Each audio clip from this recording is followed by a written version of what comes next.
Theo Von, when is attacking fans valid? When Theo saw him, it's pretty obvious he saw the clown from It crawling out the sewer. Liver King was hiding a lot of shit. Like, where did the lies end? I think he's still fucking lying. There was a ranking of the smartest YouTubers that just came out. They've got Phase Adapt on here. He should be working on a farm. I have so much repressed trauma, childhood stuff, life stuff. Oh yeah, you're cooked, bro. Stop. I've been considering potentially doing ayahuasca. I think I would do it with you. Should we do a podcast? What's up, ladies and gentlemen? Welcome back to Impulsive. Today we're sitting with two demons that represent all of our repressed emotions. I cannot believe how many women like Paul American. Here he goes. And mostly women have it hard. You're deceptively intelligent, but you kind of just look like a giant thumb. Every once in a while, I'll throw out a best-selling book that I wrote. Just to Every show once people, in a while. Just He to did show it people once. what's fun. Everyone's. John Cena is getting some of the biggest reactions he's ever had. He's puppeteering the crowd. He's playing you people like a fiddle. Too easy. Wow. Bro, that's the thing about being a heel. Now, I'm just going to say this.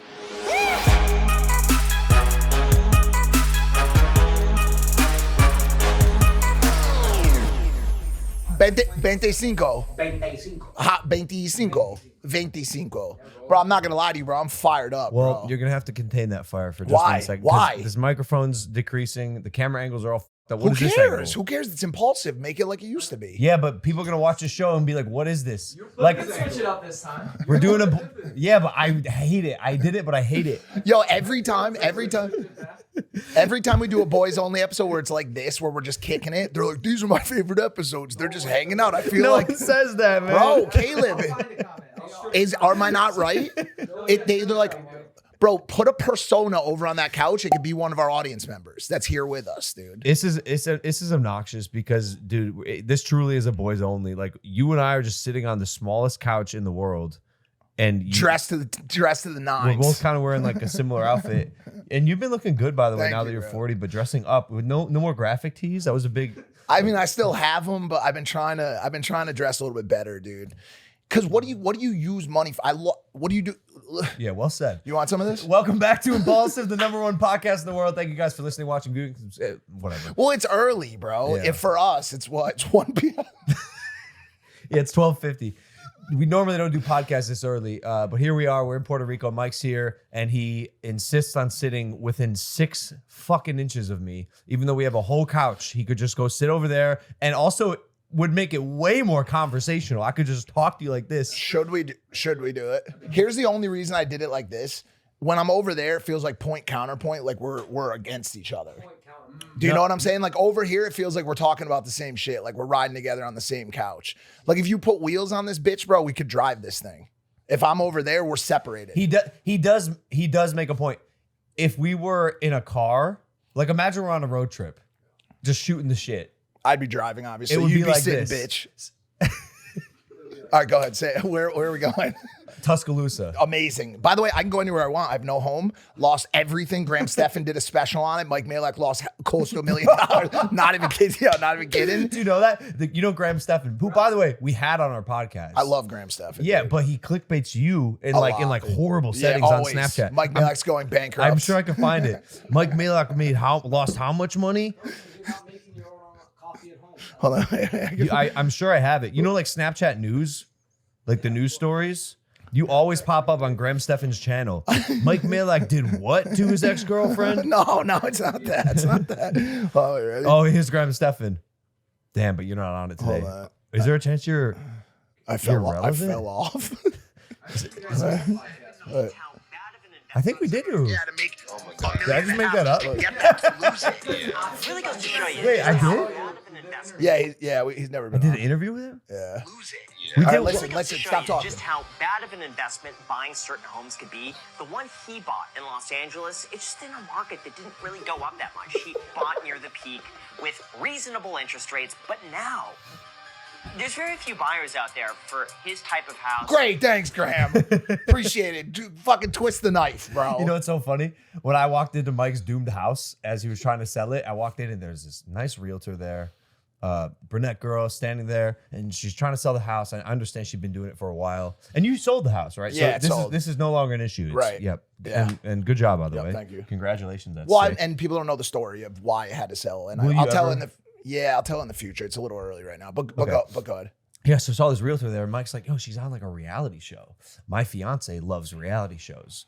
and what's it called? The Valley. The Valley. Yeah, his realtor's on this reality show. Michelle Lally. Yeah, and her ex hubby Jesse Lally. They're on this dramatic show together where they have to Dramatic is an navigate understatement. Valley real estate while also navigating this like kind of nasty breakup. And they've got Nasty is an understatement. They've got these new like people. It's fucked. What's on what show? It's on what channel? I don't know. Bravo. I just walk in and Nina's watching it, and it's so funny to see her in like a professional setting trying to like sell your house and like hustle and do her job, and then the exact opposite on reality TV where it's a shit show. I got to be honest with you, it is messy. Well, you would know. You would know.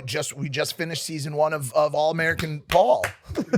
Paul American. Well, the original. I haven't seen the show. All American is a different show. What? I haven't seen the show. I don't consume content unless it's death, love, and sex and robots. Mike, what? What do I do? Should I just binge all the episodes? No, I'll tell you what you do, bro. I feel like I see it in real life, but okay. That is true. That is true. To be fair, I haven't read his best-selling book. Thank you. There, I said it. All right. What's the difference? What's the fucking difference, dude? I haven't read the book. My mom is writing a book. She wrote a book. It's called Fuck the Pauls. She's very upset that her scene from our reality show where she was promoting her book got cut. She's very upset. She sent me a text. Let me tell you what she said. Mom, I'm sorry, but this is your promotion. I was gonna say she's probably privately upset, and now we're just airing her out again. No, because it's fair. She had a whole scene where she's talking about, I wrote this book. Here's what it's called. Whatever. She said, it's not in there, and I'm literally furious, having chest pain about it. Mainly because it was the only time that I was in it all by myself, and it was a really good and fun scene. I want to know who is responsible for that cut, please. With 8 exclamation points. She was pissed. But bro, she deserves to be pissed. She should be. She keeps getting the short end of the corporate stick. Yep. And by the way, that's her, I think, ultimate concern. She feels like she wasn't adequately represented in the show. That her personality was kind of a side character. When she's got a lot of personality. It just wasn't really shown in that scene, obviously, like to promote her book that she spent the past 2 years writing, called Fuck the Pauls, by the way. What the hell, Mom? It's incredible, by the way. I read the manuscript back because I wrote an endorsement for it. I had a conversation with Pam about this. You didn't read the manuscript. Yes, I did. No, you didn't. Yes, I'm calling you out. Yes, no, I did. I read the manuscript. I did, dude. It was really not. No, you did not. I skimmed through it. No, you did not. Yes, I did. There was He goes, I wrote a review for your mom's book. And then he went, no, I didn't. Pam, come on. Look at this face. Does this look like the face of someone who would blatantly lie?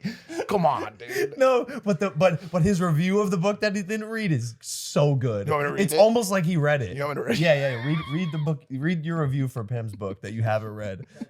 No, he wrote it. He's a great writer. Obviously. Not a great reader or viewer of any content, it seems, of anything related to the Pauls. No. Unless he's profiting directly off it, like this show, for example. That makes $0. No, I can't find it. I can't. Why? No, it's good. I think it's good. I think you should read it. And Mom, I'm making up for... Mom, it was the network. I don't know how to tell you it. The network wanted the scene cut. And when I saw the note, I was really surprised. I was like, that should have probably been in the finale. But then when I saw the cuts, it was still in there. So I thought they just forgot about it, but apparently it didn't make the final cut. Yes, the season finale with Jake fighting Tyson and stuff. And so, Mom, this is your promotion for your book. Yeah, this feels like an adequate promotion. Yeah, especially if you could find the thing. I know, I moved it into my trash. Oh. I moved Pam directly into the trash, dude. Just like the cutters at HBO. Oh man. Fuck, dude. She texted me, she's like, this seems like a breach of contract. Oh, yeah, I have it. I was like, what clause exactly, Pam? She's like, well, you guys have creative control, right? I'm like, no, we fucking don't. This is gonna be a fun episode, dude. In this fiercely competitive, critical, and oftentimes cruel new world of social media, Pam Stepnick walks us through the human condition in a way only she can. As a mother of 2 of the world's biggest superstars, Logan and Jake Paul, she survived mothering through bouts against Mike Tyson, global scandals, FBI raids, headlines, heartbreaks, and everything else under the sun. Now she digs deep to offer what she has learned the hard way, so maybe you don't have to. This is a raw and transparent look at the story behind one of the most controversial families in American history, and a must-read moment. and a must read for anyone navigating this strange present moment. It's pretty solid for someone who didn't even take a glance at any of the pages. I'm currently reading it using Speechify. Speechify is a text to audio app that can read anything to you. And so what I do, because I'm not a great reader, is I'll read along and as I'll listen. So I'm using two of my senses to absorb the content, which really helps me understand it. It's a solid book, Mom, I have to say. And I'm really proud of you for doing it. I agree. Because like to memorialize a story from her point of view is, I think, really important for my daughter, for her daughters. Like, you know, you have this like mother who... For her. For Okay. Pam. Yeah, for her like, as bro, well, yeah. everybody out there should be journaling and writing about their experience in this life, not showing just pictures of it, the hardships that you went through, the things that you went through. It was something I always thought about when I was a young lad. How do we create a legacy for this life? And it's got to be more than Instagram and Twitter. You know what I'm saying? Like you memorialize it in text. Like, bro, the pattern in history is here. Like, think about the libraries that are existent today that have been, somehow kept alive for thousands of years. It's like part of the only reason that we knew what happened 1,000 years ago, 2,000 years ago. And even then it gets fuzzy because like to preserve history like that, I find really important, which is actually part of the reason I love making content, not to get like crazy philosophical here, but documenting is so important, man. Like I'm telling you, my granddaughter is gonna ask me. She's gonna go, who was your mom? Well, who was Pam? Like, what was her deal? And I'll go, look, she has a book, and like this is who she was and what she was about and how she raised me. And moreover, as her son, I'm reading her book. I'm getting goosebumps a little bit. I'm reading her book, and I'm being reminded of just how amazing of a mother she was in our lives, and how much she really impressed upon Jake and I that I think I like either forgot or like took for granted as an adult. Like I totally underestimated, I think, just how impactful my mom's like calm, collected, level-headed demeanor was in shaping who I am. And ironically, now going back to Paul American, I think when people watch this show, I think they are starting to understand exactly why Jake and I, especially me, are the way we are because of my father, you know, mainly, who is like, there's only one way to describe him, and that is Greg Paul. Like, he's indescribable, and he is a certain way. And growing up as a young man, you want to emulate your dad. You know, that's your role model. That's the person you're looking up to. And so like unknowingly, I've absorbed and now emulate a lot of the qualities that my dad does. And so I've tried to take the ones that are like, just make him like amazing and adopt those. Hard work. The work ethic is the main one, but it seems that I've also kind of got some of the like not so great qualities of him. Like when you get in the ring, bro, you're more Pam than Greg. How weird is that? Yeah, how weird is that? Except in WWE. Yeah. It's, you know why? Because I don't know if I like. You don't want to kill. It's that kill switch. It's that kill switch. I'm a little more like calculated with it. But Jake has that thing, and I think it was, as you can see on the show, man, he was always the younger brother. He was little brother Jakey, and people are fucking with Jake out of the show because you can see like the kid has a real sense of maturity and especially emotional maturity about him. I cannot believe how many women like Paul American. Oh, here he goes. And mostly women have it hard, but they loved our reality show. I can't believe it. Yeah, because you say shit like that, right? No. Well, there's women involved. And by the way, Yeah. This is a little note for Max on as it pertains to season 2.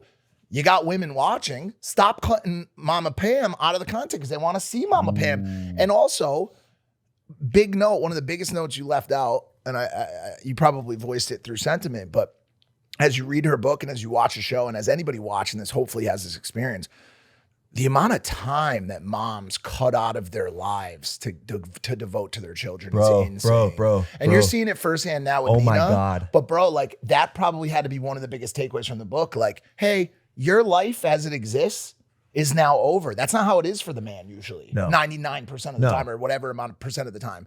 Your life is over now. You have foregone your identity as Pam Stepnick or Robin Malak or Nina Agdal, and you have become just mom. Yep. That is your it's such a, and Mother's Day just passed. Shout out to all the moms watching this and to our moms watching this, because man, I mean, I speak for myself, I speak for you. Like, I wouldn't be here metaphorically, physically, physiologically without those people. No way. You know? And dude, you said it. I'm seeing it firsthand with Nina. Dude, it's insane. And she'll tell you, like, when people say like, oh, being a mom, it's a full-time job.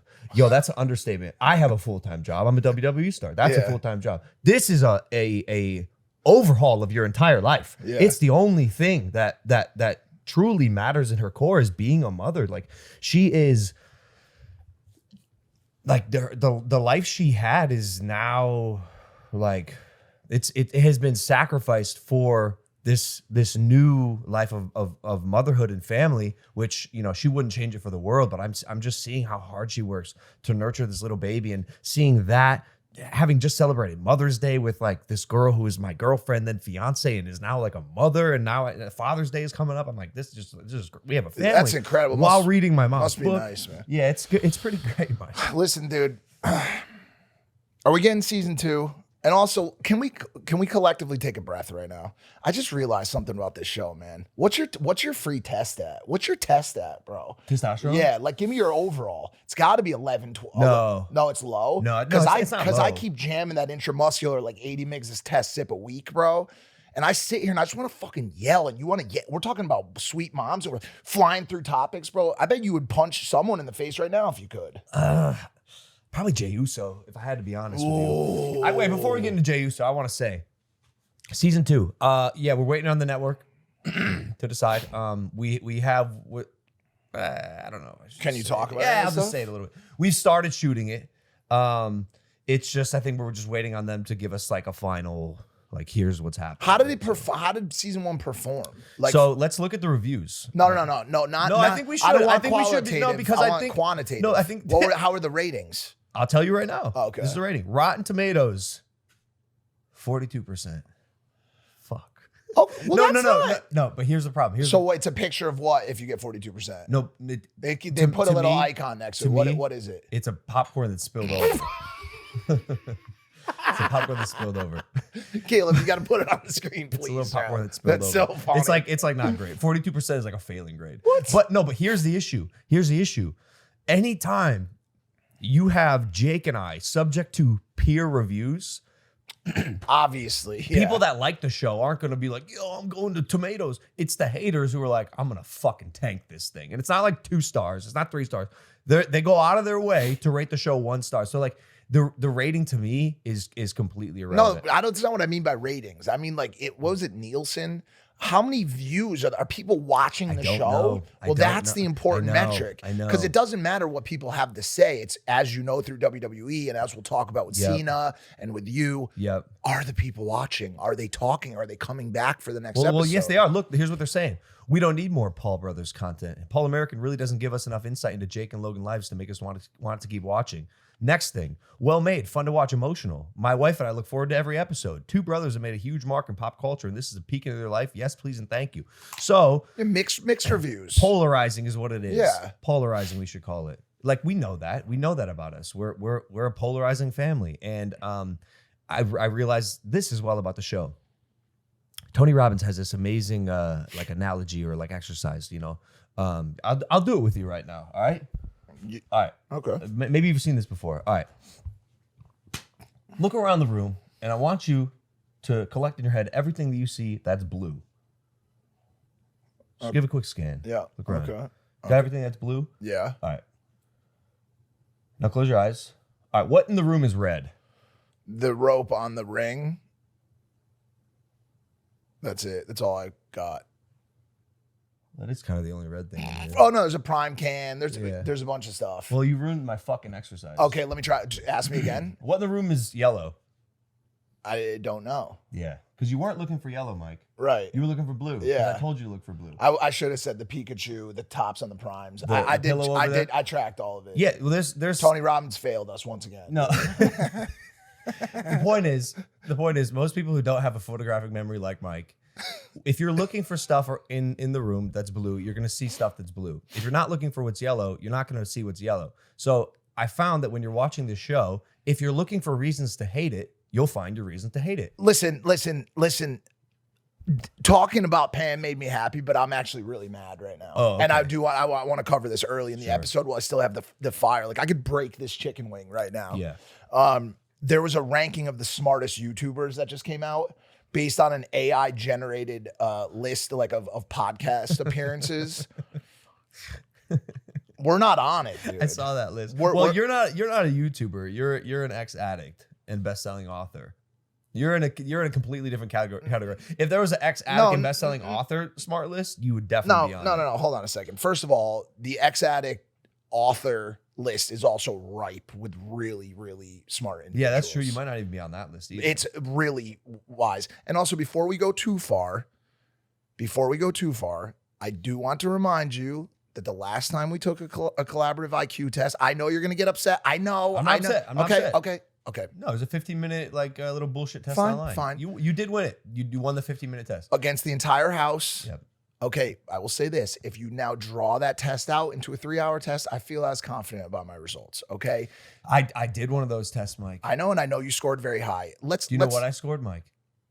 You told me like a 140 or something like that. 139, which I was very proud of. What were the scoring on the first time we took it at the house? I scored a 128. 127. I was 127, which was the same score as Rogan. No, but Mike, it's irrelevant. That was like a 15-minute online course. If you want to take like a comprehensive, it's directional. Intellectual It's quotient. directional. It's directional. It's directional. Look at the stats that came out of that house. No, it's not directional. I'll tell you why. And I realized this as I was taking my 3-hour comprehensive intellectual quotient test for the WWE. So that's how I got this test done. They literally shipped me in a crate to Orlando, Florida. And by the way, fucking Orlando. What the hell am I doing there? I'll tell you what. What are you trying to I'm say testing about my brain. I'm Orlando? testing my brain. And so I sat in this test, and dude, it was so intellectually comprehensive. About 30 minutes in, I'm like, oh, so this is what a real IQ test is like. It's not something you could do online. You have a human, a neurologist, Good. administering the test. Good. No, but it's not just pattern recognition. It's I don't like care general what it knowledge, is. it's spelling, Great. it's Great. visual. That's what I'm trying to ask you about this list that put this list of smartest YouTubers ranked through AI analysis of podcast appearances. First of all, this list is the dumbest thing I've ever seen in my entire life. Whoa. I'm sorry. I'm gonna let you finish. No, I'm going to. Okay. Starts off the right way. MrBeast #1. Okay. There's a world where I can get behind that. Okay. Rober at 2. World I can get behind that. This is where things start to go a bit haywire for me. Speed at 3. What are you saying about Speed? Come on. Global superstar. One of the most world-renowned, potentially the most culturally relevant person on the planet. Acclaimed brainiac. You're I'm not buying it. Yeah. I'm not buying it. I want a proof point. I'm sorry, dude. Okay. MKBHD Marcus, right? Marquise, my bad. At 4 makes sense. Then a bunch. Nothing against MKBHD. Yeah, that's right. But like, just because you review products doesn't mean No. you're Hold on a second. No, just because you like technology doesn't mean you're smart. I'm just saying it, Hold bro. on a Nothing second. against him. I'm just saying number four. At what proof point? What he just said. No, this is where my curiosity comes in. Because clearly this list is not. I'm just going to go completely out of control right now. They've got phase adapt on here. This list should be. I don't give a shit what you say. This list should be soaked in oil and burned or sunk in a vat of acid by the cartel. I'll tell you something. This list is bullshit. Okay. I have information. Okay, go. It's not real. Obviously. It's a fake list. Obviously. Okay. Generated to start a conversation, which and it be did. provocative. Which it did. And, Look at us now. Shout out Fearbuck for Fearbuck on Twitter for posting it. But listen, dude, what are the metrics here? What are the metrics for intelligent measurement? No, it's not for this list. I'm talking about as a whole. Okay, when you turn something on and you say, "Wow, I like listening to that person. They seem smart. They seem like an intelligent person." What are your metrics for that judgment? Do you have an answer to that question? No, but I know you are going to, and we're going to get. No. You don't know shit. You don't know anything about what I'm going to say. Okay, but when you base it off of just simply watching people, a lot of your judgment on their intelligence is based on their speaking skills, their ability to comprehend and then rebuttal in conversation, or present facts like Marquise does. Am I saying that right? Marquise, is that correct?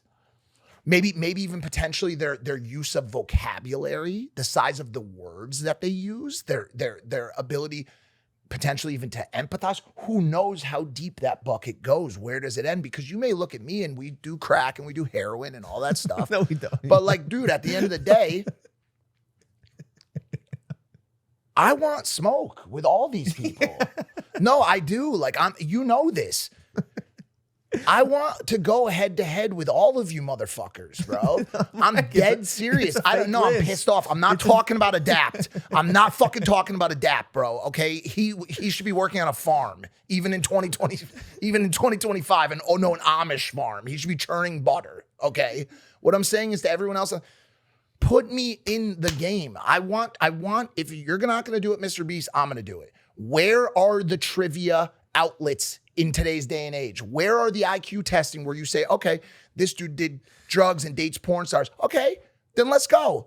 Put me in the game. Intelligence is tough. It's tough to fully measure because you can have a high IQ and still be a dumbass like me. Yeah, but you say that with a high level of jovial sarcasm that the audience looks at as self-deprecation, but you've created multiple $100 million. It doesn't matter. It doesn't matter because, bro, like I said, based on talk about the lens we were referencing earlier, there are people who will tell you that I am a absolute fucking moron, and I think they're right. No, the flip side to that is, I'm also the exact opposite of that. And what I'm saying is, I think there's a spectrum of intelligence, and I think there's duality that can exist. I think you can be really smart and really not smart. I think there's like humans are complex. Like 100%. Like you're people say it about you. You're deceptively intelligent, and by that I mean you're really smart, but you kind of just look like a giant thumb. And that's why I do that on purpose,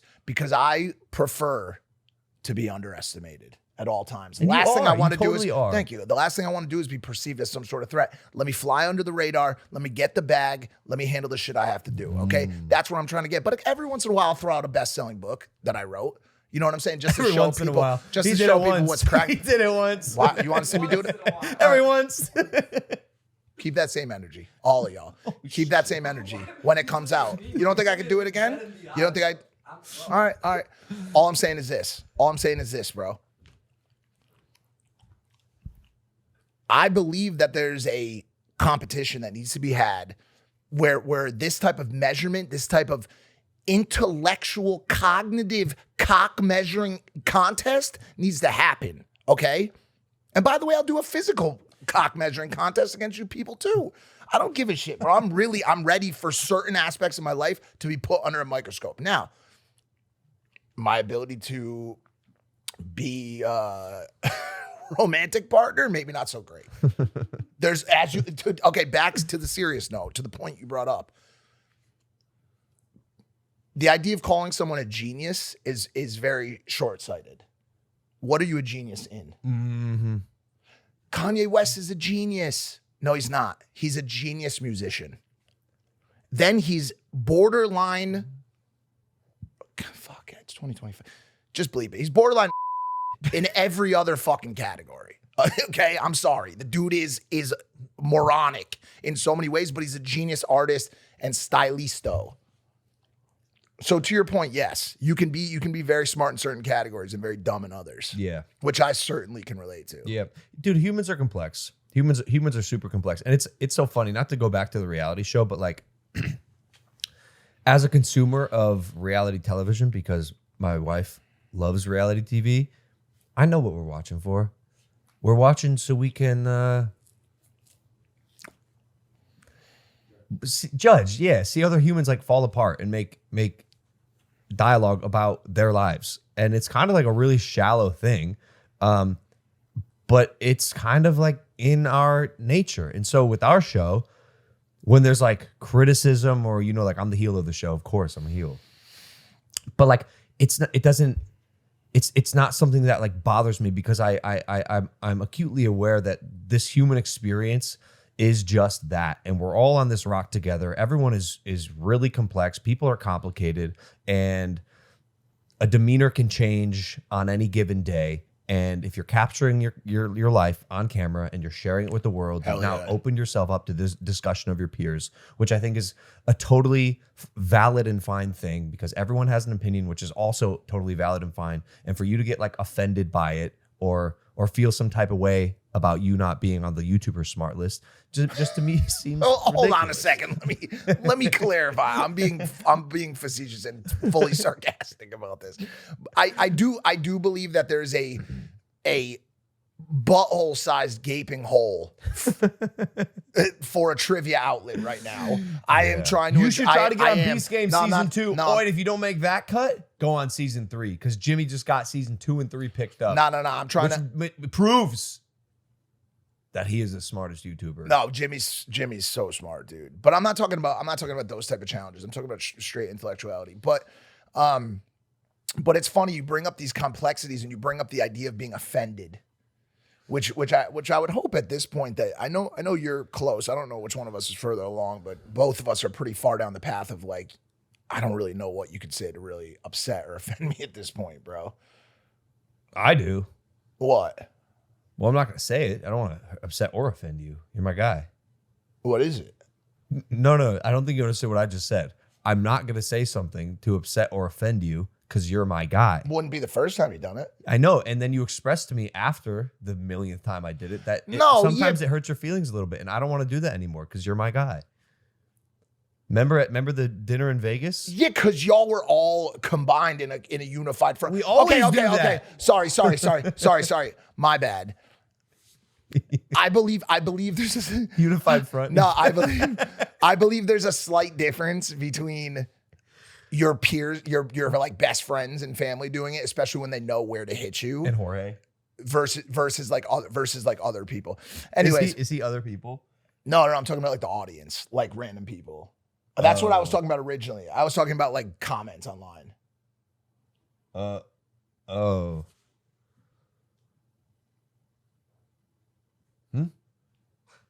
Okay, man. Okay, what I was about to say to you is this.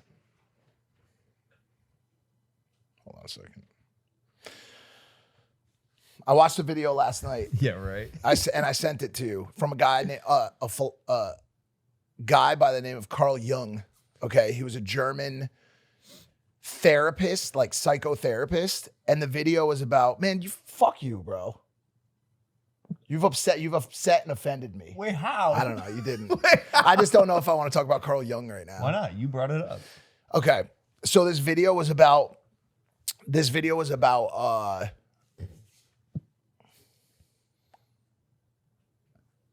when you get offended by something or you get insulted by something. It has nothing. This is like obviously such a common thing that's like talked about all the time, but it goes a little bit deeper into it.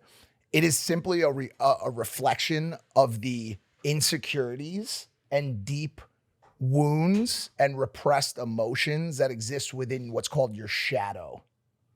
So Jung broke up the human experience and the human condition into like 2 or 3 parts, like the self, the ego, and the shadow. I believe. I could be wrong about the number of them and what they're called. The shadow is this area of like repressed stuff that you hide from the world. Now, some of us aren't even fully conscious of what those things are and why they exist, but they just manifest as other things. So like, for example, if you find yourself outwardly angry, it's generally a reflection of some repressed emotion that exists within you from your childhood, how you were raised, what someone said to you as a kid, right? So what that means is you could have somebody come in a room, call 2 completely different people losers. Use that term, losers. One of them will just laugh and wipe it off, dirt off their shoulder. The other person might spiral for the whole day, not because they're upset at the person, but because in some way they see the potential that statement might be true. Well, what if it is? Here's the thing, to your point of complexity in life and very like dynamic, humans being very dynamic people, it generally isn't. I disagree. It generally isn't. Like the same way you could be a genius in one aspect of life, you can be a loser in one aspect of life. Yeah, okay, I see. Do you know what I'm saying? To apply like that blanket statement on your whole life, You're a loser. If someone calls you a loser and you feel either you currently or from your past have a repressed feeling of being a loser in a specific place. I see. Or as a whole, that could then be that is then reflected in your reaction to that statement to you. Yeah. And so the video I sent you last night was about editing that reaction. It's on YouTube. It's called "Nobody and Nothing Will Affect You Again." Carl Jung. Oh, that's pretty cool. And basically it's how you create a shield to those type of insults and those types of things being said to you. And I think really more than anything, it involves you asking yourself a question when someone says something that upsets you or somebody does something to you that upsets you, which is, you know how people will ask you sometimes, why do you care? Mm-hmm. Tell me something that upset you recently that someone did to you. I don't think I should say it on air. Is there anything from the past that you can pull upon? No, nothing. Just kidding. No, I'd say recently, We can bleep it. yeah,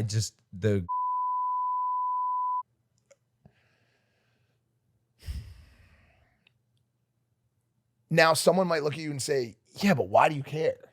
And you might take that as like a kind of like a sarcastic way of looking at it. Yeah, but why do you care? You're rich, you're smart, you're this, you have all these things going for you. But flip it a little bit and ask yourself about that specific thing. Why do you care? This is an interesting exercise. If someone says something to you that upsets you or does something to you that upsets you or represents themselves in a way that upsets you, why do you care? Yeah, like on that specific thing, like why does that upset you? Because I care about that individual a lot. And it saddens me that there is no growth in maturity in any way. do you feel like that potentially reflects upon that person as in a certain way as it pertains to your life? Like why do you truthfully care? Is there any here's what I'm doing. I'm not going to try to answer the question for you, but is there a way to look at it deeper as to why you care based on what I'm telling you you're hiding within yourself? Yeah, maybe. Yeah, I don't know. Interesting this is like, experience. yeah, it's interesting and also like proves why I like don't really do therapy that much because it's like really hard for me and it's like I don't really understand it. Bro, it's scary. It's scary. But let me tell you something really quick about this stuff. And I know maybe it's not the most, fast-paced topic we've ever talked about on the show, but I'm sure there's some people that are interested in it. The victory over all this stuff, the freedom of all this stuff involves confronting it. All that shit that's repressed within your soul and within your psyche and within your shadow. Yeah. And that's why, and this is so fucking scary for me because bro, I'm putting it on you right now, but dude, I have a ton of that. I have so much repressed trauma, childhood stuff, life stuff, ICU stuff, relationship stuff. Like, oh yeah, you're cooked, brother. No, you're fried. No, but to an extent, yes. But I'm working on talking myself better too. So when you say that, I gotta stop laughing. It is funny. Oh yeah. All right, I'll stop. No, Mike, I'm being facetious. You're in a great spot, but knowing what I know about your life, you're fucking cooked. Stop. I'm sorry. Stop. You just have, dude. When this guy dives into his stories, some of them I'm just like, oh no, they're insane. Yeah, there's nobody, and he's got thousands of them. Yeah. Thousands. I can't believe you're alive, Mike. I love you. I love you too. If you had read the book, you would get all the craziest ones. But I have ones that aren't even in the book. I mean, bro, like even those are the ones that are the scariest and ones. And by the way, I feel like I'm gonna read the book. Well, I'm gonna using speech advice. Do audio, yeah. Yeah. I feel like since this decade of friendship, correct me if I'm wrong. Have I gotten like the ripple of those stories in real life? Like you tell them, like I'm drinking from the source essentially. Yeah, I've told you the majority of them, but there's some stuff in there that's been hidden or forgotten or whatever. But I need to do that work because a lot of the stuff when I go on a show, or I used to wear sunglasses when I would be on this show and be all fucked up, and like still do on my show sometimes. What do you mean fucked up? Just not when I start to no. When I start, bro, I've even as of like the past 2 months, bro, you've seen me in some holes. You know what I'm saying? I've been down here trying to exercise out of one of them. Yeah. And I think truthfully, like a lot of that like work on what's repressed and the stuff that you've tried to tuck away is the stuff that I need to get at. And so I've been considering potentially doing ayahuasca. I'm very scared of it, like extremely scared of it. And by the way, I like that I'm scared of it. It deserves the utmost respect. But imagine this, bro. Your brother can speak to this better than I can. Imagine if you have all this trauma and all this shit packed inside of you, and you go to the rainforest in Costa Rica and you're around these people at this ceremony, and you sit in this ceremony and you drink this drink, and all of a sudden, every demon that you've ever pushed down so that you, your family, your friends, the public would never see it, is sitting in front of you looking at you. Nowhere to run, nowhere to hide, nothing you can say to make it stop. And you have to go toe to toe with that animal in real time right now. Yeah, unless you're Greg Paul, who didn't experience any of that on ayahuasca. How's that possible? I don't know. How's it possible? Jake How does he brought always him break the trend? How is Greg Paul the great equalizer? Yeah. How is that possible? Yeah, I don't know. And he did Toad as well. This one was crazy. So episode 6, Paul American, Greg did ayahuasca. He didn't feel anything. Somehow he's like spasming during it, but he comes out, he's like, nah, I didn't see nothing. Did Toad later with Jake as well. And the Toad told him that he's doing everything perfectly and he needs to be more of himself. Oh, man. I was like, damn. All right, well then so be it. And maybe he's right. Who is any one of us to be like, it's a good point. Nah, you need to change. No, maybe the world needs a Greg Paul to like shake things up a little bit. Like, I'm not here to judge, but I'll tell you one thing, Mike. After seeing my family's experience with these psychedelic substances, which in any way, this is not an endorsement, but I think I would do it with you. I've been blowing it off for a while, and I had to be like mentally prepared and ready for it. And I think I'm in a spot where I'm ready to confront those demons myself as well. Because should we do a podcast? Whoa. No. I'd actually even go as far to say like keep the cameras away. What's up, ladies and gentlemen? Welcome back to Impulsive. Today we're sitting with two demons that represent all of our repressed emotions. They're just sitting right on the couch. That would be hilarious. That'd be so funny. Yeah.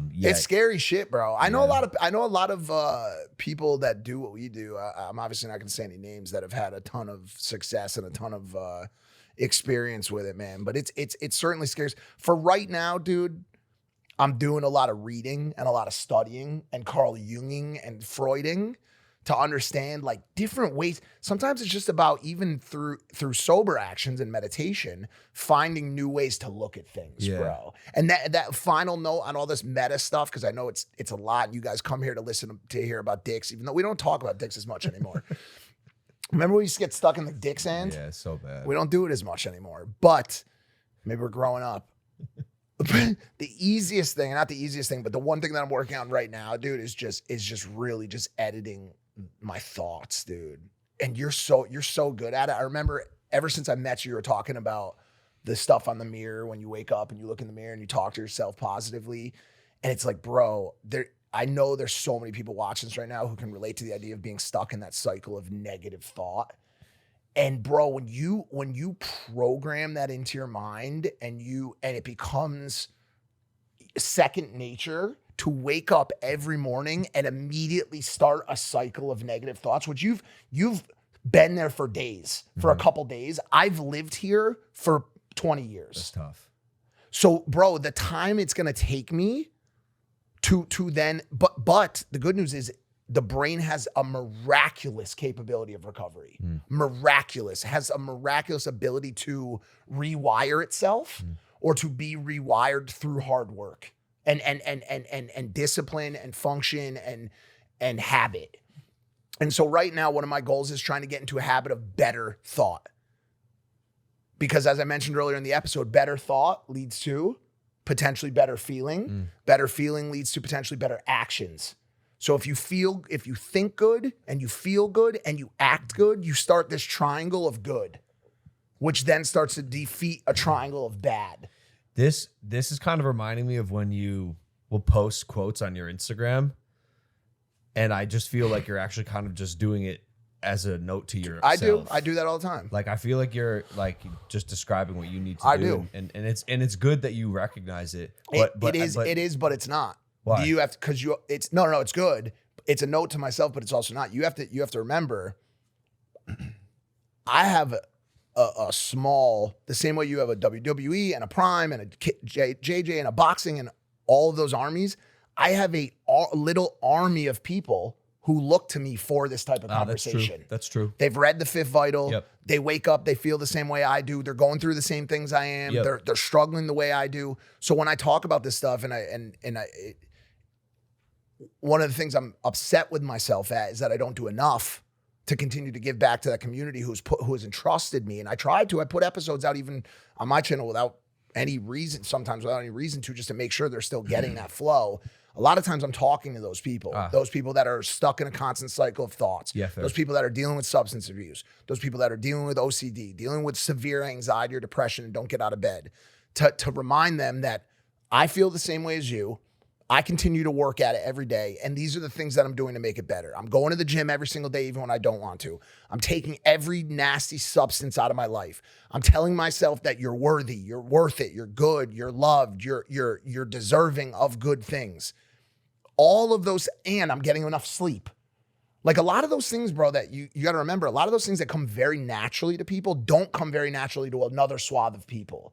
And so even though it seems like such basic knowledge to you, to get up, look in the mirror, yo, I'm that guy, I'm that dude, flex in the mirror, whatever. There's a group of people that are whatever, sorry. Or like, I believe in myself, I'm confident, those things that you say to yourself and have been saying to yourself since you were a child. There's a group of people who are lost, who are overweight, who are sad, who are addicted to drugs, who are homeless, who didn't have parents, who grew up in foster care, who don't even know about any of these basics. They don't know about any of it, bro. And I fit into that category for the majority of my life. And had to learn it, and now I'm basically trying to give that back as much as humanly possible. And so that's where I'm at, and they know that I'm still a work in progress, bro. And by the way, I should say quickly before we turn to some dick sand, thank you, bro, and thank you to you and to Nina, especially for like the past week of kind of like giving me your time and your energy and a place to stay when I actually really needed it, because I've been in a bit of a funk. Nothing crazy, but it means a lot to me that you guys are always there for me. Yeah, of course, man. And we're always here. You know that. We're nestled on this little island. And the door is quite literally always open. Nina loves you. Can't say that about everyone, but she loves you. And she, as you know, goes through some of the same things you go through. And I'm sure you guys, I mean, I've witnessed it have like really positive back and forths about mental health and specifically the thing you're going through now. And so the door's always open, Mike. Thank you. I love you. And what you're doing is a very, very noble pursuit. Very noble pursuit. Because you're right. You have this touch on a select group of people who are experiencing the same things as you, and I've seen it in real life when these people approach you, and it's really powerful when you get to see the firsthand effect of influence, when like the idea of being an influencer has a real touch, a palpable effect on other people's lives. When being an influencer has actual influence, that's like the intersection of the most blessed position that we are in, sitting on this podcast and having these conversations and sharing our lives with people. That said, Did you see the Liver King documentary? I did. I see did. I it? watched it. We were in it, dude. He really put a lot of weight in doing this podcast, man. I did not think he thought it was that important. I didn't know it was like one of his first podcasts. It certainly was one of the bigger ones that he did. He was already kind of popping at the time. Yeah. What channel's the doc? It's on Netflix. So the on Liver King Netflix, Netflix Untold documentary going through like his life, how he acts, how he works, how he got big, whatever. And we have this whole segment where he comes on with the plate of liver and organs and balls and all this stuff. And he said he had studied and stuff for like a month. Yeah, a month, and he hadn't slept coming on the podcast. He like preparing for this. And he podcast. said he was nervous, shaking and stuff like that. I didn't gather any of that when he was in the room. I was like, oh, just like most of our guests, like you just go on a podcast. But he had studied. He lost sleep over it. He was nervous about it, and I think now watching the documentary, I know why. And actually kind of going back to like, your own like insecurities when people make comments about, your life, if there's truth to it. At that time anyway, Liver King was hiding a lot of shit. Yeah. He wasn't being really transparent. Yeah. And so when you have to mask yourself under a veil of lies in front of the entire internet, of course you need to do hours and hours of studying every day for a month preparing for a podcast. Well, was there more lies than just the one? Mike. No, who knows? right? Who knows, dude? Like, is he actually even is he a person? Like, where do the lies end?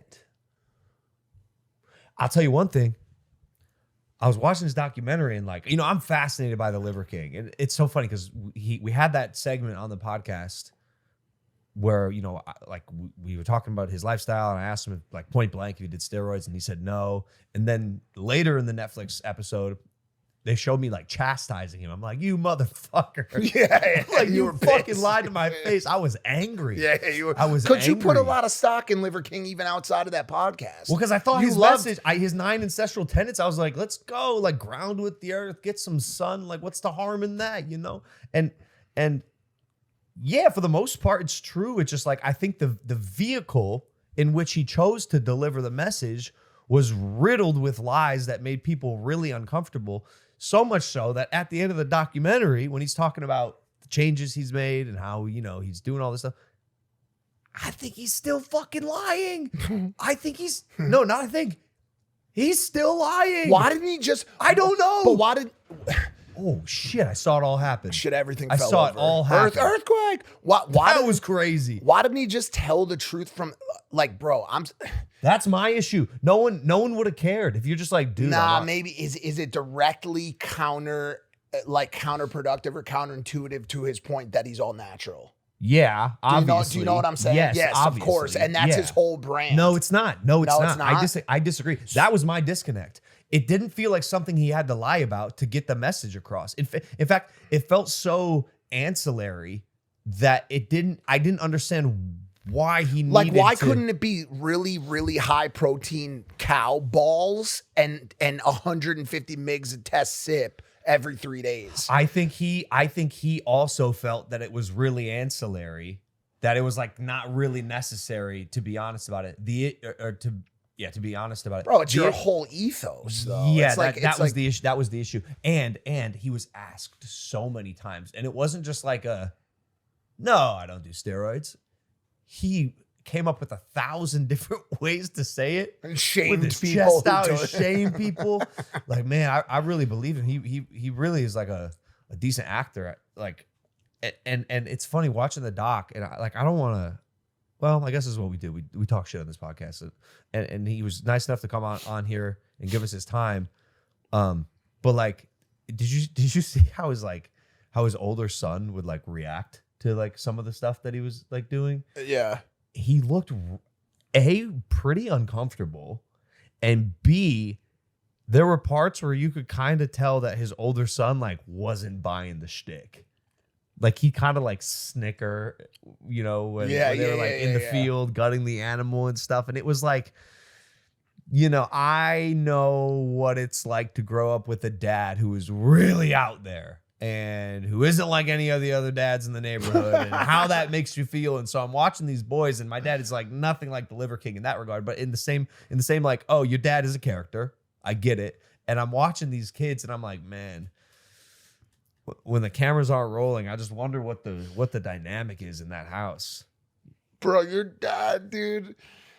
Yo, your dad turned the family dog into a rug. Yeah, like that's what I'm talking Like, about. bro, me and GP have made heavy strides. Me and GP are friends now. It's always a bit of a rocky. It's a bit of a rocky. We'll see, bro. We'll see. Nah, it's a bit of a rocky friendship, to say the least. And It's not not on just my you. part. It's also not exactly just you, not on my bro. part. It's everybody. But It's bro, like, if you're on the wrong side, that's it. You're But cooked. bro, I remember we had this Wheaton Terrier, bro, when I was a kid named Wheatley, bro. And we used to, he would come in, he would bring his little ball in, we would give him little treats, and he would sleep in bed with me. But the idea that he would become a rug is just so. He wasn't to defend my dad for a full second. Yeah. He wasn't a rug. It's not like we walked on Yogi. He was freeze dried in his form. He taxidermied. Yeah, he taxidermied his dog. But why is he? You just don't see stuff like that in Ohio. You don't.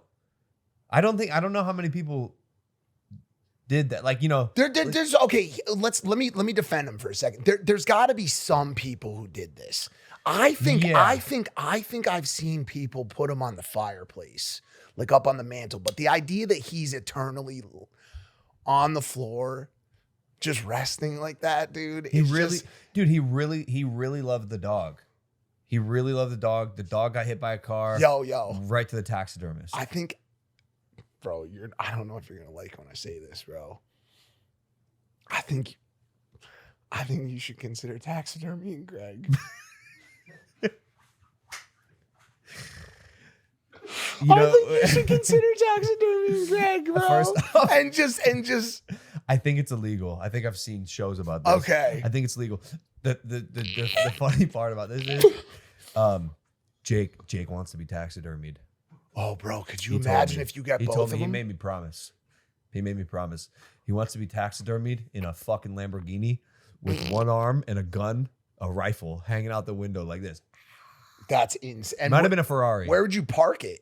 He wanted it on a mountain. Who would drive a Lamborghini onto a mountain? You got to get it up there with a cargo helicopter or something. And just drop it on there? Set gently with Jake Paul out the window like this.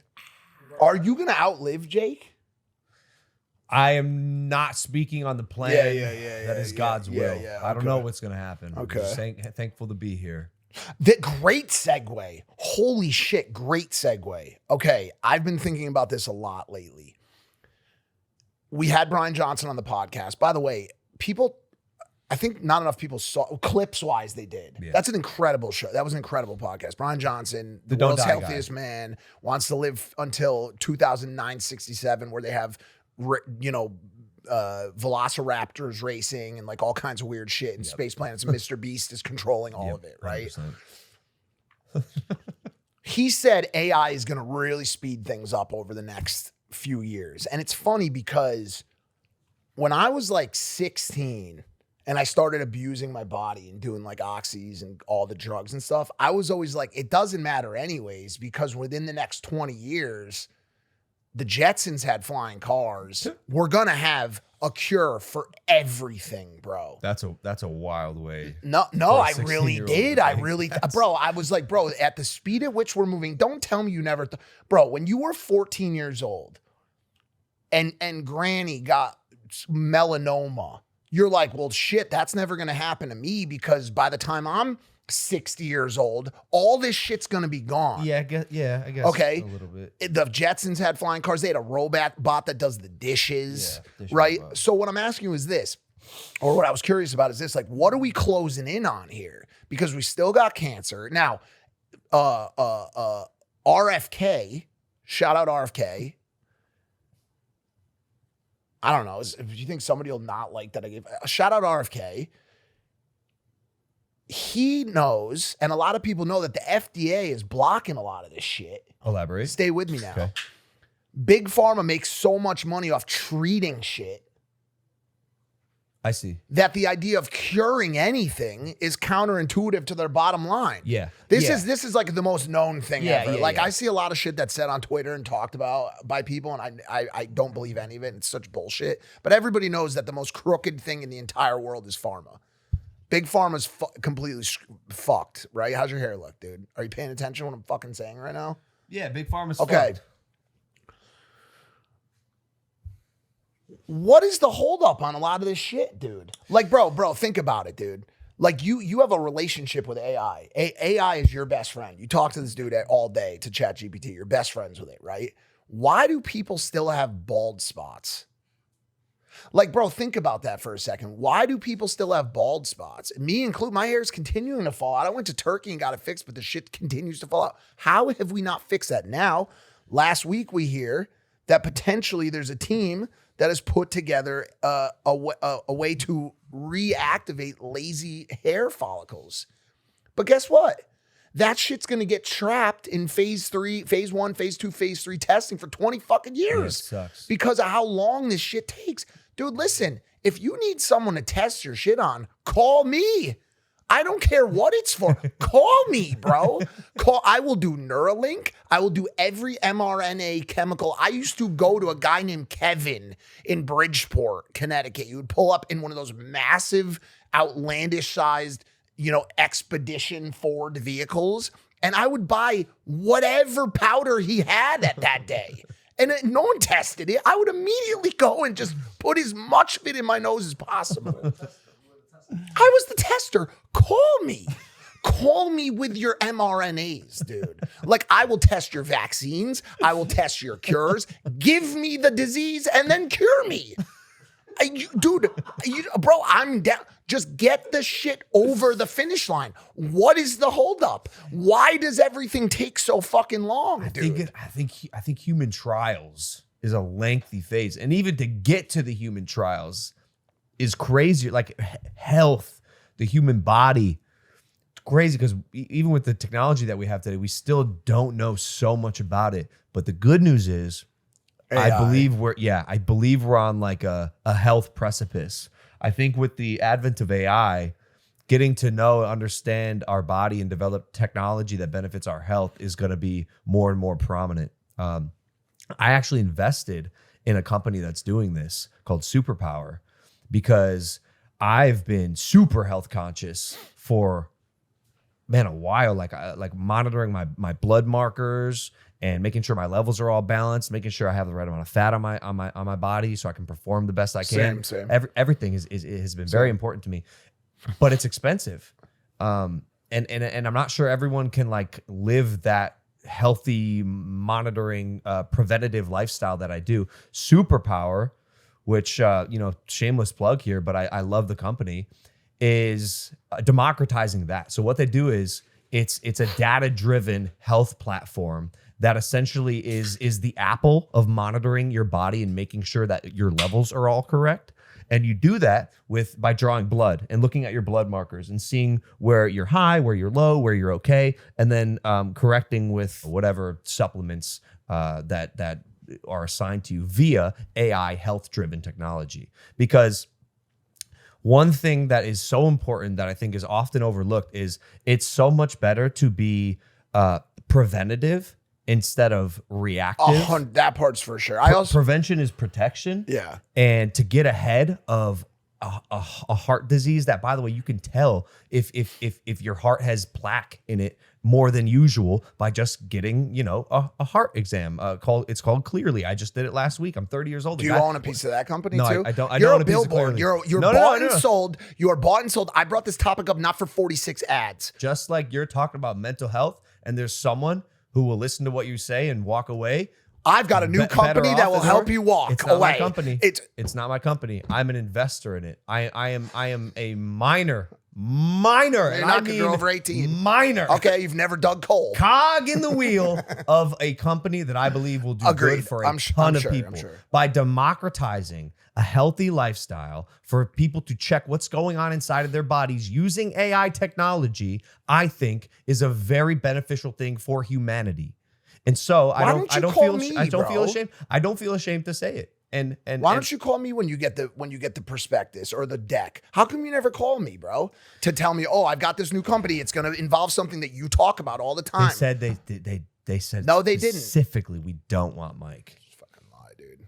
It's a lie. It's a blatant down south dirty little lie. Okay, it belongs on the floor. A personalized, DOG, customized health regimen where the blood is drawn from the comfort of your own home. We get it, dude. Input it on the system, and it tells you exactly what you need to make sure you're fully leveled out. Drop the link in the promo. I'm not code. dropping the link in the bio. I'm just saying I'm excited about where AI is, especially when it comes to what that means for health. And mostly it sounds like that stuff's all preventative. So you've got it certainly can be. And you've got other companies that are doing scans, because I almost went and did that.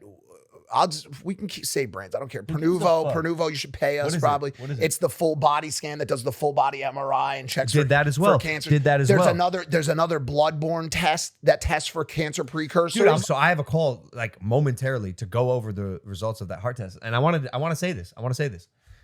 When I was getting my heart scanned for plaque buildup, you did what's called a it was a calcium cardio. Yeah. I did it by the way. I scored a 0, which I was very happy about. Good. Yeah. That's surprising. The guy in there, I'm just saying that's crazy. The guy was like, dude, I can't believe you're doing this. Like, you're young. You're so young.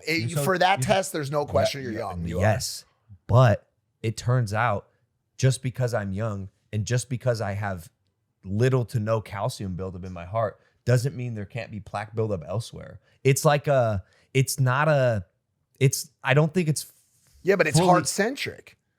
Yeah, it's a heart centric CT scan. No. Yeah, but did you do with or without contrast? With contrast. Oh, I didn't do that. Yes, you should. That's the highest level. Because do you know what they told me? The other one is driving by the other calcium test is driving by a house at night with all of the windows closed, and you can see what the house looks like, and it's a very good idea of what's happening. With contrast, all the shades are up, and it's during the day, and you can see through the house. So what I was informed was that A isn't always indicative of B being okay. Just because I look okay without contrast and my calcium is very low in my heart doesn't mean that I won't come back with no plaque buildup. And dude, my dad had a heart attack called a widowmaker. Less than 5% chance of survival. He fucking survived. Like, the shit's in my family. Yeah, but he puts pork in his coffee. Yeah. He puts pork grease in his coffee. Not anymore. We do catch him sometimes trying to sneak some pork grease. Yeah. He's got to sign up to Superpower, to be honest, and get his blood drawn, because I think it's important that he starts monitoring his levels. The issue with the testing that I've seen that the medical community has with it is that if you are someone who is prone to health anxiety, which is a large amount of people, oh, Jesus. These tests can produce a lot of false positives. No, they do. I'm telling you. Maybe your tests, bro. Whoa. I don't know where you're getting your tests, Whoa. Don't talk about my testing protocol. I'm just saying. Don't you dare discuss my testing because also protocol. like false positives. Like, what are you talking about?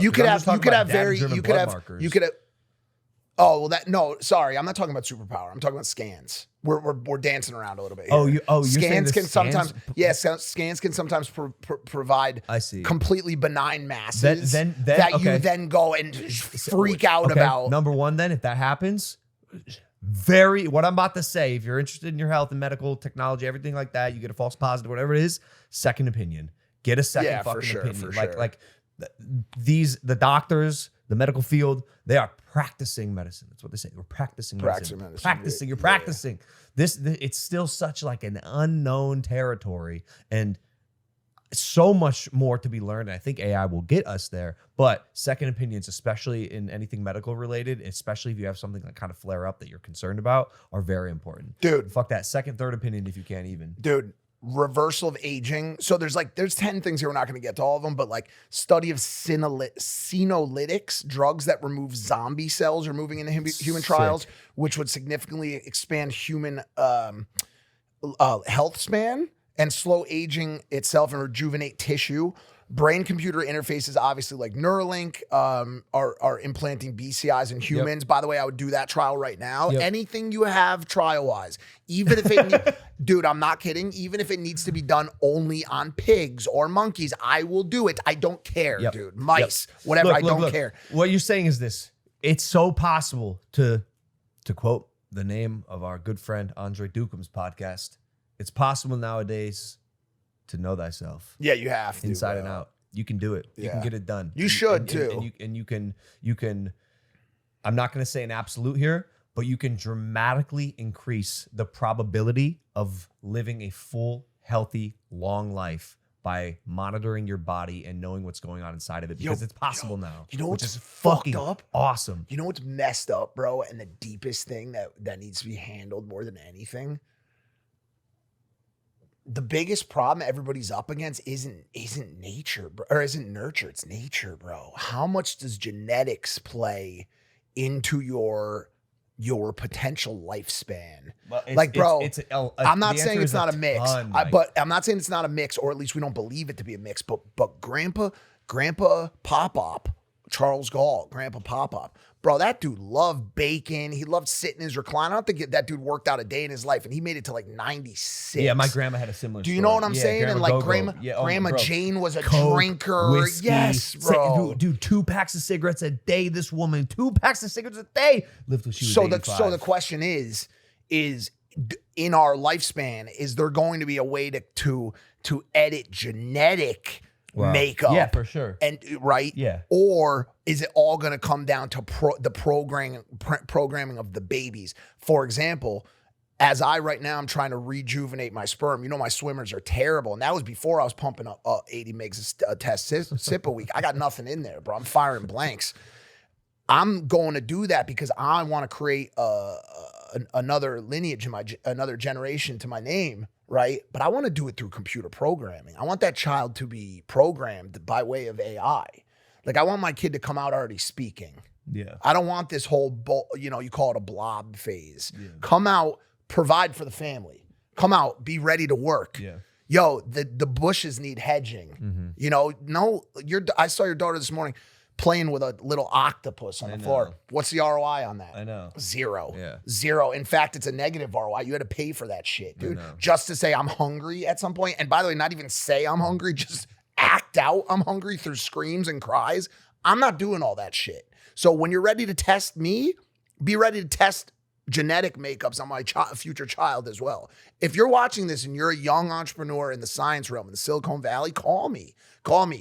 I will give you anything you want. I'll even pay you. I don't care, bro. I'm sick of this shit, dude. Last thing on this note is condoms. Bill Gates, I remember he put out, bro. I know. They put out a call to action. They were trying to pay, like, I remember it was like $1 billion to somebody who would make condoms that people wanted to wear. A condom that improved the experience, bro. We've made the jokes before on the show, condoms, what the hell are those? It's not funny, dude, all right? It's a lot of things going on out there, right?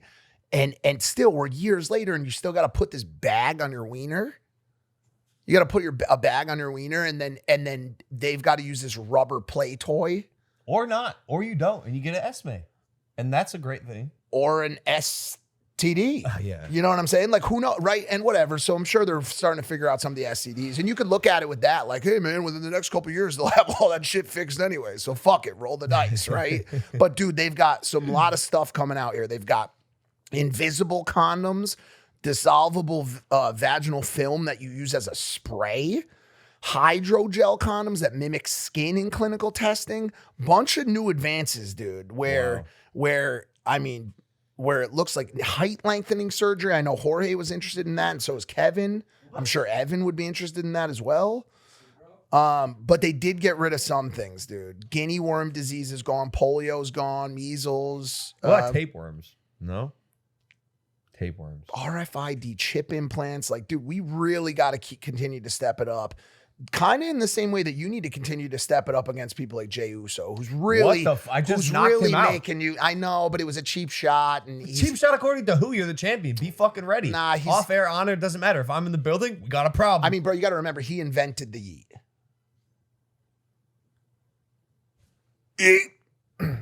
How fucking dare you? You know damn well that I was the original Yeet. Actually, that's not even true. You know what? That's not even true. I'm not even gonna take the credit because I'm that good of a guy. The original Yeet came from the same place where I'm from. Motherfucking Vine. 6-second looping videos was the first time we heard Yeet. Who was it? I don't know. But Shout out that shout guy. out that fucking dude. And then I took it on YouTube. I made it a thing. Yeah, yeet. Throwing plates. Yeet. Little brother Jakey tried to rip and roast me. Yeet. I didn't do this. I didn't do that. But Jey Uso, someone who in my opinion is very clearly a copycat. He is a person who is cosplaying a champion, has the World Heavyweight Championship, which is something that I want. Because I'm in the WWE, I'm one of the biggest draws they have, if not the biggest. And the fact that I do not have a title on my waist right now is a detriment to the entire company. So yeah, I'm wrestling Jey Uso May 24th in Tampa, Saturday night's main event. And the way I see it, I think Jey is like, look, he's entertaining. He's in the bloodline, right? Got that family of wrestlers. He's like a second or third generation wrestler, but you just don't have that championship aura, dude. Wow. I'm sorry. I'm sorry. You couldn't even come up with your own catchphrase, so you took mine. You have a great entrance song, right? Like cool, but you can only live off the hype of a beat for so long before you have to face the music. And in this case, I'm the music. And when Jay's in the ring with me, he's gonna realize, and so will the rest of the WWE universe, I'm the superior wrestler. I'm gonna say it. You know it's true. Logan Paul hate is forced. In the WWE, Logan Paul hate is forced. Well, say whatever the fuck you want about me that's negative, about my ability to wrestle, about my ability on the mic, even about my ability to become champion and beat Jey Uso. It's not true. You're lying to yourself. Well, Triple H agrees. Triple H agrees with you, Logan. My boss? Yeah, your boss agrees with you, and that's always a good thing, man. When asked about Logan being a celebrity wrestler last weekend after the backlash, Triple H said he doesn't put Logan in that category. I don't put Logan in that group, he stated. I don't see Logan as an outside celebrity that came to do what we do anymore. He's really good at this. He can talk. He's got the character, the swagger, and can perform in the ring. I look at him as a full-time, and same as I would look at anybody else. I just see him as an incredible performer. That's very nice, boss. That's very nice. Thank you for the kind words, boss. Yeah, I think he's right, man. I think he's right. I said it. I'm a full-time WWE superstar. I'm an actual legitimate wrestler now. Keep me out of that celebrity category. It's flattering when you guys say I'm the best, but it's also not flattering at all because obviously I'm the best celebrity wrestler in the WWE, but that's just not how I'd like to be identified anymore. Even being referred to as a YouTuber now feels a little beneath me, if I'm being honest. And not even one of the smartest ones. Which is insane. Statistically, that's just incorrect. Any thoughts on how the Cena heel turn's going so far from a sentiment standpoint? He's been looking kind of, how's he feeling about it? You know, it's funny, man. I think John finally realized, like, it's just better on this side of the fence.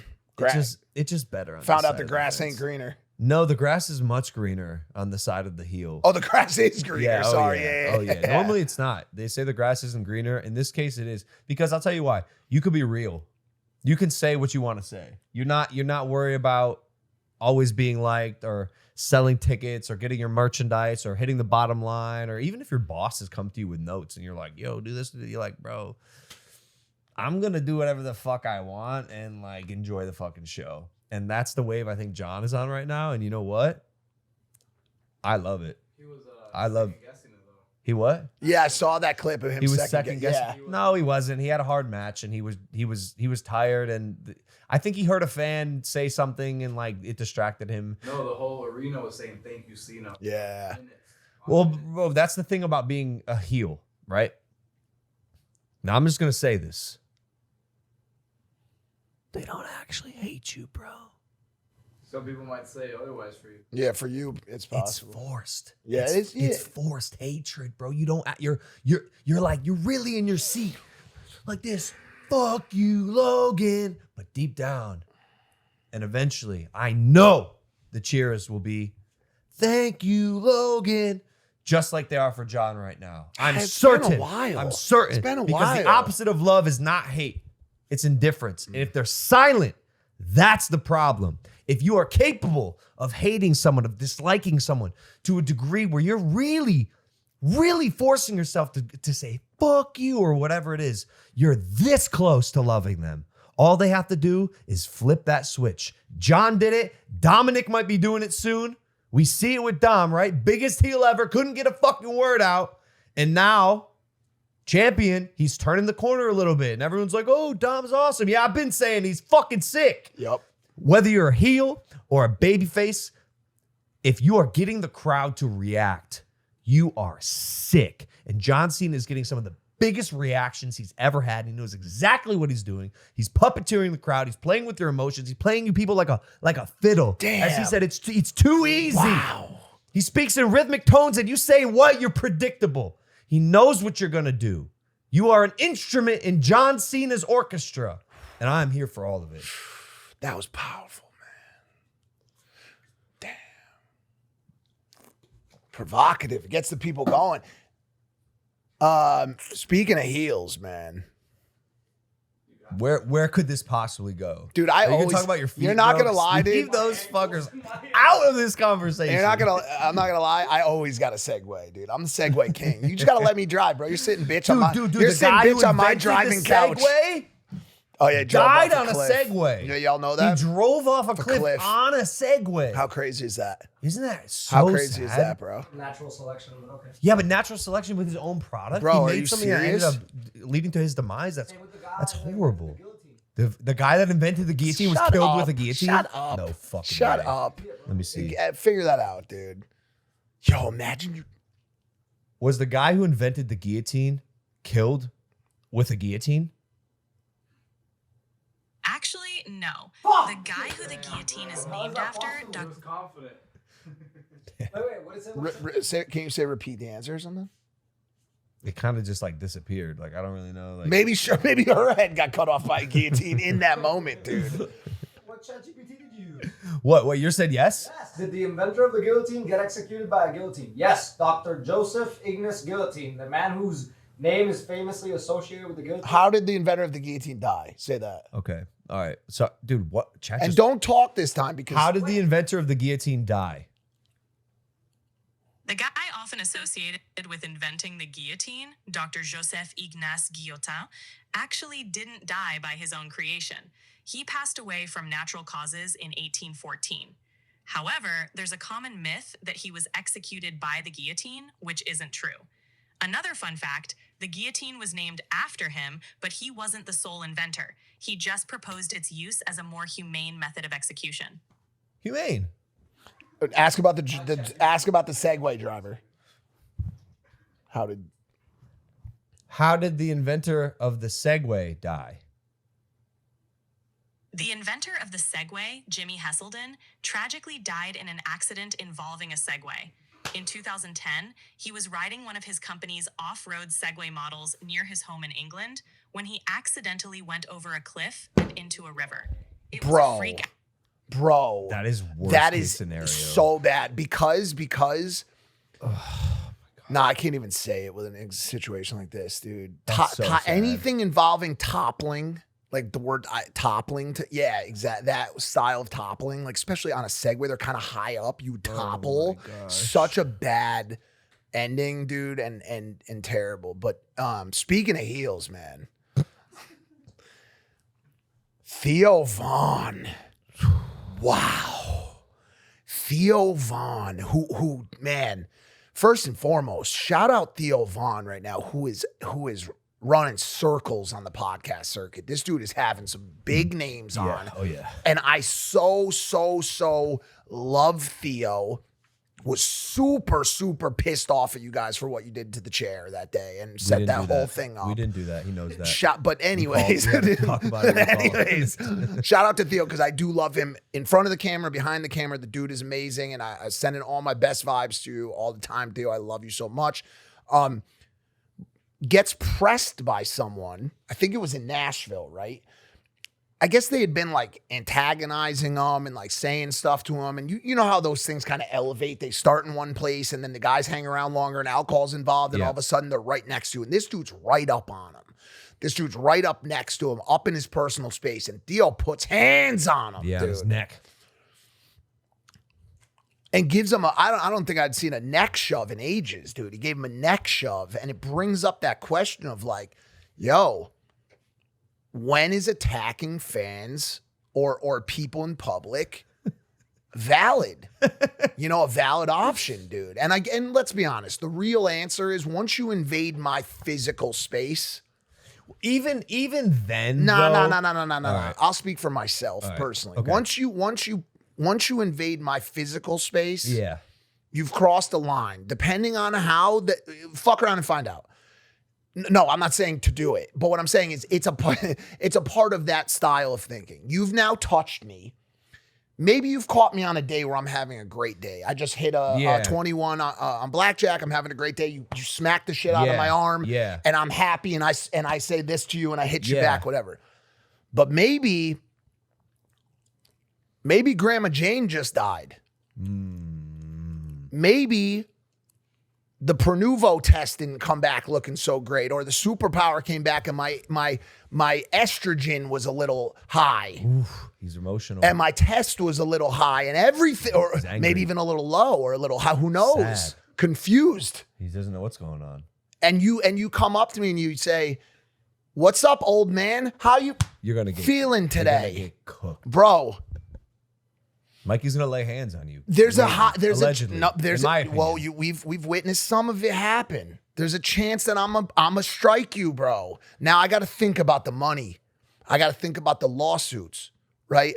But what if you catch me on a day when thought processes ain't coming so easily? Yeah. Maybe I haven't slept enough.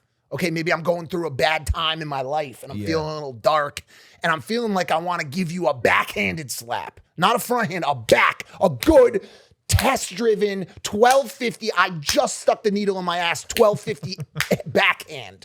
So you get to visit a new constellation. You get to visit a new solar system because you decided to do this to me. Now, I feel Theo. Well, also, let me tell you something. You've invaded my personal space, bro. I am a human. I'm not a YouTuber right now. I'm a fucking human. If someone did this to you, how would you react? Context is important. Who knows how much that guy was harassing Theo before that clip as well? You know, like if he was told to back off and he kept pushing it and pushing it, it's not cool. You have to still have boundaries. And I understand the feeling. I've said this on this podcast before, but like with a guy like Theo, you, me, anyone who's constantly putting themselves out there online, these people, they think they know us because they do. Yeah, because they do. To an extent. Like basically, dude, especially with the reality show out now, like what you see is what you get. If you approach me in person, it's probably gonna be like, yo, what's good? Like how like we shoot the shit. Like I love that. Two humans it's my conversing. favorite thing to do in the whole world. Yes, and so this guy probably thought he knew Theo, which even though you might, doesn't mean you can cross that boundary of but personal you saw the space clip, or bro. uncomfortability. And no, I saw the clip. And I think He was in his space. I think with any man, this is like my primal Ohio belief. If you're invading another man who is a stranger's personal space, in my opinion, you have now opened yourself up to whatever the fuck happens. To consequence. Like, for like sure. that's my opinion. And so in my opinion, I think Theo had every right to get that guy out of his space. There's 100 ways to do it. He chose to do it with the neck push, so be it, whatever. But I think that's and I've ironically seen this happen with Theo before at the inauguration. It was after the inauguration, and I seen this guy like who was just like being a little too forward with Theo, and Theo was like, "Bro, back the fuck off of me." And I stepped up. I was like, "Yo, you need to like get out." Like I you can see it in these people's eyes. You can tell when they're not all there. It's like glassy. There's like no depth behind the eyes. They're kind of just like lights on, nobody home. Exactly. Lights on, nobody home. So it's those the tweakers you gotta watch out for. Let me tell you something. Had this incident happen the other day, for the first time as a parent. Oh, that's a whole different ballgame. Yo, this was new to me, Mike. Me and Nina were chilling with Esme, And this little boy, probably about 4 or 5 years old, comes up to Esme, and Nina's holding her, and I said, "This boy is. I can tell he's a little crazy. Just watch him," because he approached us. Right, we're sitting at a table like having drinks, and he just ran right up to us and got right in Esme and Nina's personal space. Granted, he's a child, right? Yep. So I'm not like, Yep. But I tell Nina, I'm like. Just watch, because I can tell this kid's tweaking, I think is the verbiage I used. Sure enough, so he raises his hand and he like goes like this to Esme, like hits her like that. And now I'm confused because A, where's your parent? Why you just I'm a new dad, but like, is this what kids do? Do they is it just a boy being a boy? But as a dad, I'm like, yo, that's not cool. And then his brother comes up and they both are like doing this to her leg, and the dad's there. The dad's right there. He's 5 feet away, and he's cool with it. He's not controlling these little like lunatics. And I'm like, as a dad of a daughter, I'm like, you know what? I'm actually like not cool with this. I don't think this is okay. And so I go to the kid. I go, hey, be nice. Be nice. That was what I did. I was like, be nice. And that was the extent of it. And then, the dad came up and he took the kids away and they're like misbehaving and stuff. And I told Nina, I was like, I have to be honest, that was like a new experience for me. But that's like the most common thing ever. You handled it perfectly. Be nice. That, bro, 100%. That happens, bro. Little boys, bro, they don't understand how things work, bro. They're just. But the dad was right. No, there. he should have. That's what made it awkward. No, he should have been the one to come in and say, "Don't do that." Because I was waiting. I was waiting for him to be like, "Yo, stop." But you can't always rely on that. But I don't know why I'm giving any parenting advice right now. But I'm just saying, from having watched it and been a part of it as in my own childhood and seeing my sisters do it and all that stuff. Yeah, you have to, like with Chase, for example. Chase is, he's a lunatic. This is why I'm saying it to you, because I do see it with Chase. He used to, when he was younger, go up and hit the dog. And the dog will growl and he would hit the dog, because he doesn't get it. You have to say, hey, don't do that. Yeah. Don't do that. Don't hit the dog. Be nice. Exactly what you did. That was the perfect thing. Yeah. And then if that doesn't work, you knock the fucking dad out. No, don't do that. Yo, so to the Theo point, by the way, I think the line is the physical space. When they start touching you, words are where things get dangerous. And I'm not going to bring anything specific up. I had to age out of that. You had to age out of that. There was the time where if you said something to me, it would evoke potentially a physical reaction. And that can't but Mike, it's all like what you said. Humans are complicated. It's sure. all circumstantial. For like, sure. Dude, if you're having a bad day, but that changes everything. Yeah, but we have no more excuses. Unfortunately. It's not excuses. You can come up, somebody could technically come up to like right here and say a lot of shit to you, and you really can't do That's anything. fine. Whatever. Talk your shit. What if they not okay. Not okay. Yeah, there's a limit. There's boundaries. Yeah, there's boundaries. Has to be. There has to be. I know. We see the time. 6 minutes. We gotta get out of here, bro. No. Hold on. I'm almost done. I do want to say this too. It was interesting. It also depends on what the person has in their hands. Like, bro, if they've got like all circumstantial. like if somebody comes up to you with a beer bottle, I'm a little bit but this dude, it was weird. Because he had balloons. What's he gonna do with them? No, because that's the weird thing. Like either like he can go two ways with this. Old guy from Up. In which case, I'm letting him do whatever he wants. Yeah, do whatever you want. Right? Because worst case scenario, he's just going to float away. Right? Guess what? He can go the clown from It. Oh. Now we got trouble, boys. Now I got to hit him with that neck push. You know what I'm saying? Like, bro, so when Theo saw him, it's pretty obvious he saw the clown from It crawling out the sewer, trying to get little Jimmy or Tommy or whatever to go down the sewer drain with him. And what are you saying? Why do you say it like that? Sewer. You didn't say it like that the first 2 times. I let it slide the first time. Sewer. Yes, that. Why? Sewer drain. Sewer. Seahor. Seymour. We've gone loopy. We've gone nuclear. Wait. Then he went to an army base in Qatar, straight from there, and did a speech. Did you see that? Yeah, he's all over the place. Dude, he's a globetrotter. Theo Von's a globetrotter. I hope he has better luck with chairs or the people that put them together. Yeah. Hey guys, Love, that's Death, it. and Robots. That's it. 2 Love, minutes. Death, and Robots. Watch is it, fantastic. MrBeast. We just started watching these snack-size episodes. I'll see you, dude. You got to call at 2:30. I don't know. What are you going to do for the next 4 minutes? Why can't you deliver 4 I got it more prepared. minutes? Hey guys, thank you for watching Gay this guys? episode of Impulsive. Specifically for that I one said, hey group? guys. Yes, I did. We love you. We love you. If you're watching this podcast, thanks for listening. Can we do Boys Onlys more often? Come on. We're hanging What? out. Yeah. Boys Only is good. It's my friend Mike here. Logan Paul, ladies and Here gentlemen. we are. Hit that subscribe button. We'll see you next time. Take it easy. Peace.